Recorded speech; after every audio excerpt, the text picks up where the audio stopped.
Aujourd'hui, je suis venu pour formaliser, en compagnie du commandant adjoint de la force Samediassi, une donation logistique de 30 conteneurs et une voiture blindée de la part de la MONUSCO, conformément à la résolution du Conseil de sécurité qui a demandé à la MONUSCO d'appuyer Samediassi dans la mesure du possible avec nos moyens logistiques disponibles et dans la limite de notre mandat. Par ailleurs, nous lançons aujourd'hui la première série de formations aux officiers de Samediassi sur les questions de droits de l'homme, de droit international humanitaire, de protection de l'enfant, protection des civils, de conduite et discipline et autres. La MONUSCO va continuer à appuyer Samediassi car nous travaillons tous pour la pacification de l'Est de la République démocratique du Congo. Plus de 25 ans sur le sol congolais, qu'est-ce qu'il faut retenir de la part de la MONUSCO qui est venue pour remettre de l'ordre, amener la paix à l'Est de la République démocratique du Congo? C'est lundi, mesdames et messieurs, la MONUSCO vient de remettre 40 conteneurs, un véhicule blindé et la formation qui va commencer des éléments de la SADC de la part de la MONUSCO. La MONUSCO vient de montrer sa volonté dans la résolution des conflits ou remettre la paix à l'Est de la République démocratique du Congo.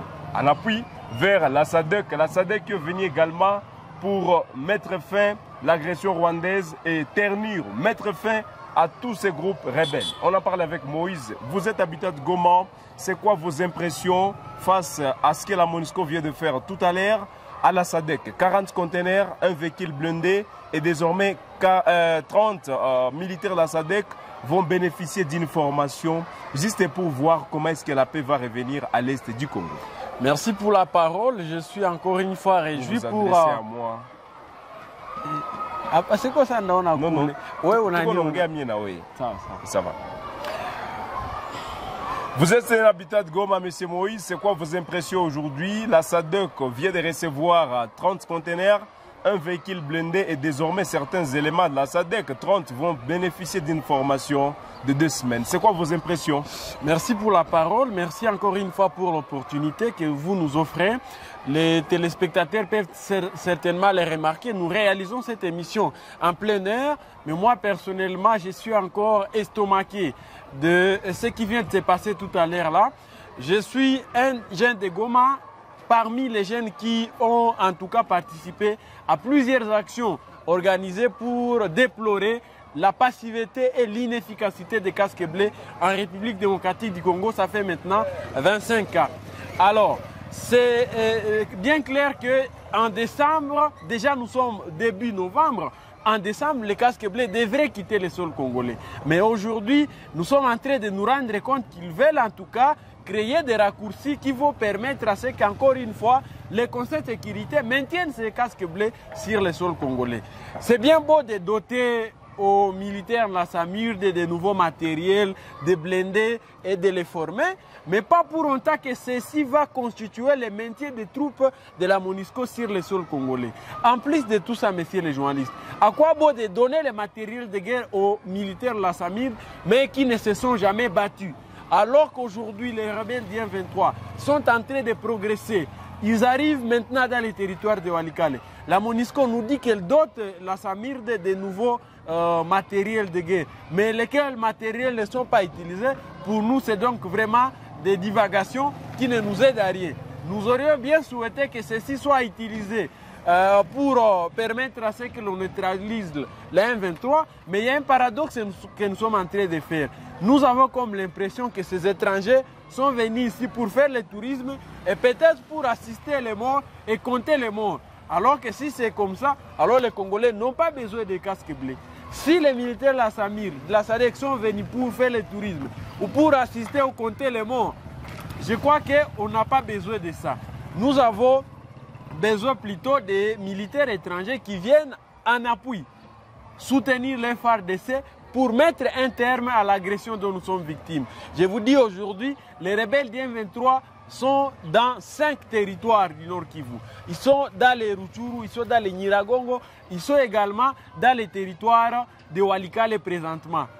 exclut aussi les Lubero parce qu'à Kanyabayonga et même à Kirumba, ils ont encore renforcer leur position. Et nous ne comprenons pas en tant que population sur quel jet tous ces étrangers jouent. Que fait la SADC jusqu'à aujourd'hui? J'ai rien du tout. Que fait la MONUSCO? Ça fait 25 ans. 25 ans, je vous dis que cette robuste mission de l'ONU est sur le territoire congolais, mais nous dressons un bilan largement négatif. C'est une mission qui s'est illustrée par une incompétence, une inefficacité notoire. Je ne sais pas pourquoi est-ce que nous allons continuer à les maintenir sur le sol congolais. Vraiment, en tant que jeune de Goma, je m'oppose au maintien des casques bleus de la MONUSCO en RDC. Ils ont quitté les Katanga, ils ont quitté aussi les Kassai, ils ont quitté les Sud Kivu, mais visiblement, ils ne veulent pas quitter le Nord Kivu. Et mais il y a encore des conflits, M. Moïse. Il y a encore des conflits dans la province du Nord Kivu. Il y a encore la présence des rebelles du M23. On signale encore la progression du M23. Comment vous souhaitez que la MONUSCO parte, elle qui est venue, pour le maintien de la paix, l'État qui a encore la guerre qui est signalée dans cette région du Kivu? For MONUSCO means job. Ça veut dire, aussi longtemps qu'il y a la guerre à l'est de la RDC, la MONUSCO a le job, a le boulot. Je présume même qu'ils sont parmi ceux qui laissent à ce que l'est de notre pays est jusqu'à aujourd'hui déstabilisé. Moi, je pense que nous sommes tous conscients qu'ils viennent de réaliser 25 ans sur le territoire national avec un bilan largement négatif parce qu'ils n'ont jamais été à mesure, tel que répété dans leur mandat, de neutraliser un seul groupe armé. Ils n'ont jamais été capables de mettre fin au phénomène du M23. Alors que vous êtes sans ignorer que la MONUSCO a tous les soutiens de la fameuse communauté internationale, du Conseil de sécurité de l'ONU. Mais en tout cas, ils n'ont rien fait. Par contre, il y a des déclarations quand même déplacées et quelque peu révoltantes que les responsables de cette mission tiennent. Le secrétaire général de l'ONU très récemment a dit que la MONUSCO n'a pas de matériel de guerre, de munitions susceptibles de faire face à ce que détient le M23. Ça s'appelle aveu d'échec. Comment est-ce que l'ONU peut décliner? L'ONU peut faire en sorte qu'elle dise qu'elle n'est pas en mesure de faire face au M23. Alors que nous savons que le M23, c'est juste un groupe armé, bien que soutenu par le Rwanda. Par moment, on a comme l'impression que l'ONU elle-même est derrière cette rébellion. Qu'est-ce que le secrétaire de l'ONU a manqué pour faire en sorte que nous puissions mettre fin à ça? Donc, en plus de ça, il y a maintenant le chef de bureau de Goma, avant même cette réunion qui vient de se tenir, à travers laquelle il vient de doter des matériels, 30 conteneurs, des conteneurs et des jeeps, en tout cas beaucoup de choses à la SADC. Le chef de bureau de la MONUSCO nous a dit, parce que nous avons eu l'occasion de le rencontrer, il nous a dit qu'ils ne veulent pas quitter en décembre. Ils vont encore renouveler pour une année. Et nous nous disons, niet, on ne va pas accepter, parce qu'ils ne sont pas venus ici pour compter les morts. Désormais, la MONUSCO doit quitter le sol congolais, en tout cas en décembre.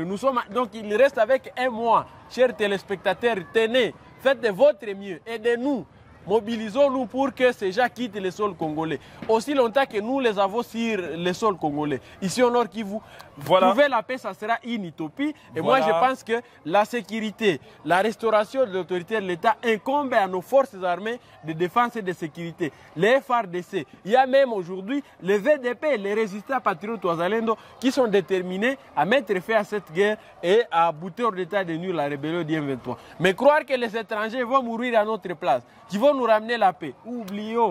Voilà, il faut donc aujourd'hui casser avec la MONUSCO, au besoin, faire en sorte que même les militaires de la SADC, s'ils ne veulent pas se battre, qu'ils rentrent de là où ils sont venus et laisser nos VDP, laisser nos FARDC défendre l'intégrité territoriale. C'est aussi simple que ça.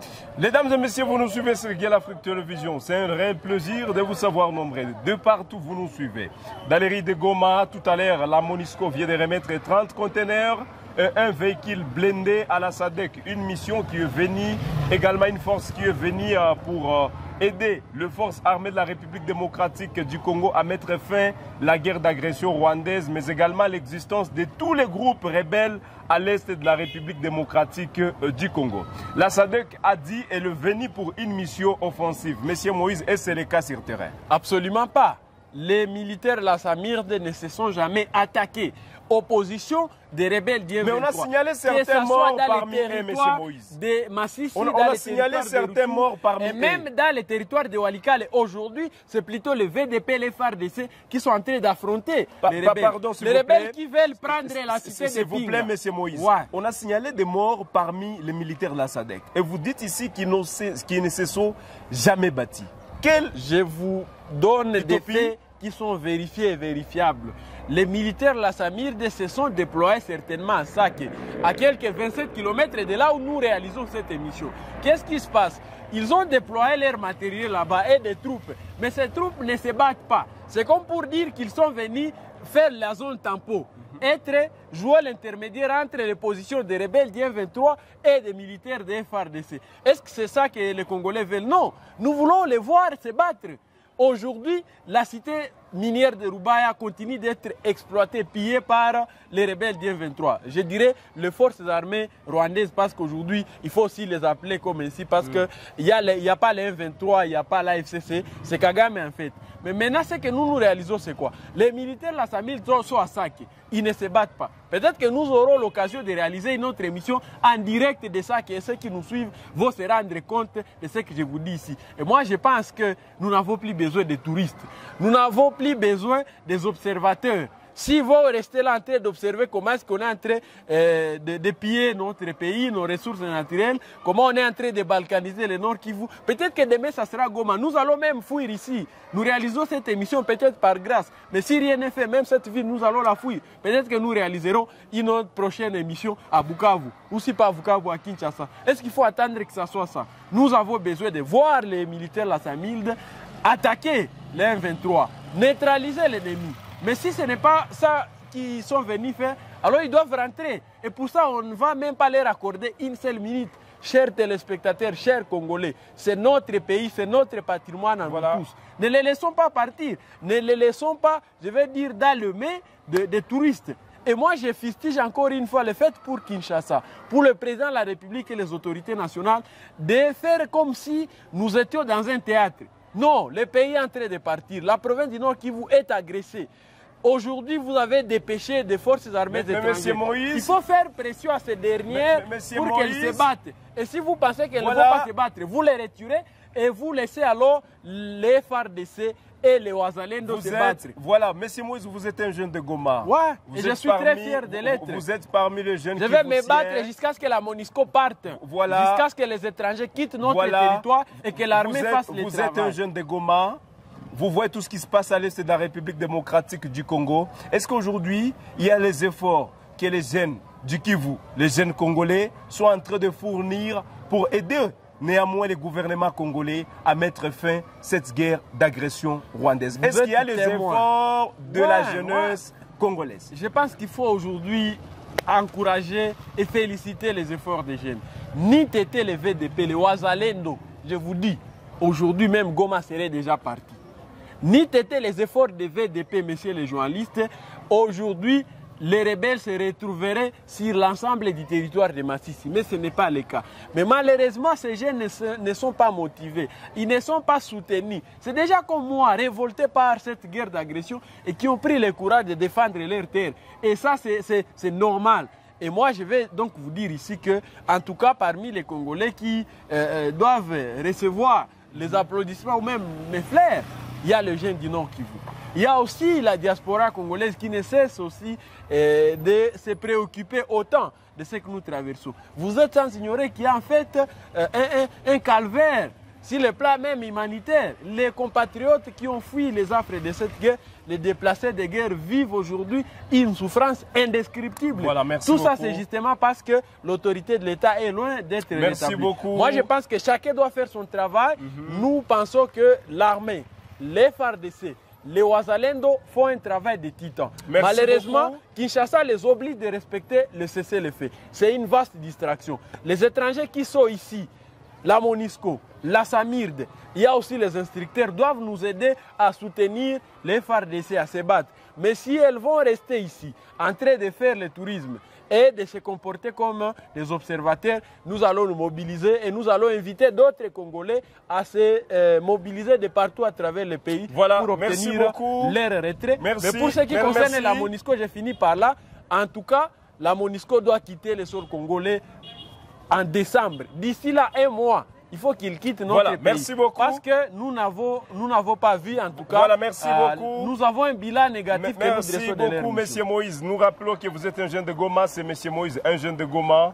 Je suis très fier de l'être. Je suis vraiment un Congolais de père et de mère. Je vous remercie, chers téléspectateurs, d'avoir été de nôtre. Merci beaucoup. La MONUSCO vient de remettre 30 conteneurs, je rappelle, à titre d'exemple, un véhicule blindé à la force de la SADC qui est à l'est de la République démocratique du Congo. Que pensez-vous, vous, personnellement, vis-à-vis de ces étrangers, vis-à-vis de ces partenaires du gouvernement congolais, des touristes.